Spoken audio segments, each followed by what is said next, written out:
Question? Okay. Okay, first question. I heard you say earlier that kissing is fornication? No, passionate kissing. Okay, passionate kissing. Okay. Of course, if you're already, you have a boyfriend or girlfriend, then you kiss, but without, it becomes passionate when you're arousing each other. But if you're just expressing affection, I don't think that there is a sexual act. Well, my question really is, when you actually watch TV or the movies, when you see kissing, When you what? when you watch kissing scene, In the movies? in the movies, Yeah. and you are actually an unwilling participant, to really see is objectionable, if it is such that it is passionate kissing. Yeah, anything that you watch, what matters that arouses you and you dwell into that arousal becomes a sin. But if it is just something that just part of the movie, and you're not dwelling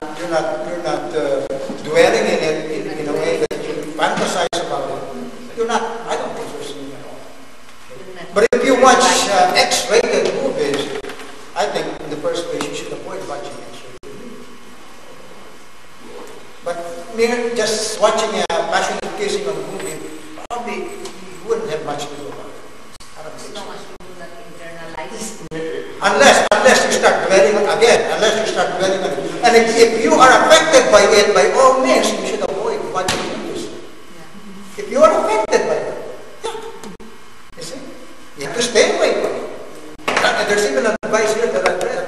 What if you watch a movie and you thought that it was for general audience, was that General pattern, GP. Okay, but then all of a sudden something pops up there that's pornographic. What are you going to do? Hey, get out of the movie house. If you're affected by it. Okay. Or sometimes sometimes I just close my eyes. You've got to do it. Because it might affect you. Okay? It's silly. But you've got to do it. But if you're not affected by it, so you alone can determine that. Are you going to be dwelling in it? Are you going to be fantasizing about it? Then you are sinning. But if you can take it without really being affected by it, and you are sincerely not affected by it, then. But as I said, the scripture also wants don't be too confident that you can withstand everything. Try to avoid as much as you can any occasions. That's what avoiding sin is all about. Don't even get close to it. Avoid the occasion. Don't expose yourself to it. That's why you have to be with your Christian community as much as possible. Yeah. Is withdrawal artificial? Yes, that's artificial contraception. Because you're preventing the meeting to any this person. The only allowed natural way is the natural family planning, which is refraining from the sexual act just 1 week a month. Just 1 week a month. All you need to do is really master it. Learn it. It's not going to be difficult. I did not know it during our time. As I said, during our time, what I thought was just 7 minutes before it happened.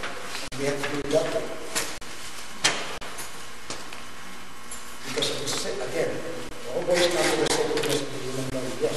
Different churches and hospitals. The Catholic Church does. The Catholic Church does. I don't know about hospitals. I don't think so.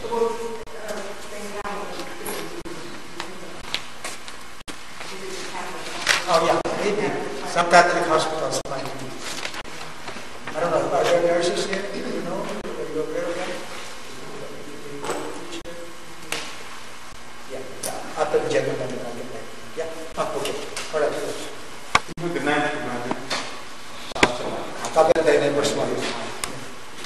How about the husband, the wife competing or the woman competing with somebody else? Now, as I said, the coverage here is far wider than the wording of the commandment. So the commandment is just a summary. Okay, but Jesus Christ has made that very clear. In fact, concubinage, the term for a husband having an affair with another woman Is concubinage not adultery? Technically speaking, so you can even say, oh, I'm not committing adultery, I'm committing a concubinage. It's not really, no, that's not the spirit of the law. You know the spirit of the law. Okay, so you follow the spirit of the law. Some gay, some homosexual, respond and so on. Yeah. Yeah, that's even worse because you're tampering with the nature that God has given. That's even worse. You think we can teach our children? The thing that we should really emphasize here is the sacredness of our flesh. It's not an animal flesh. We are not animals. We're far above the animal flesh. But we act like animals most of the time. Without God, we would act like animals. We are children of God.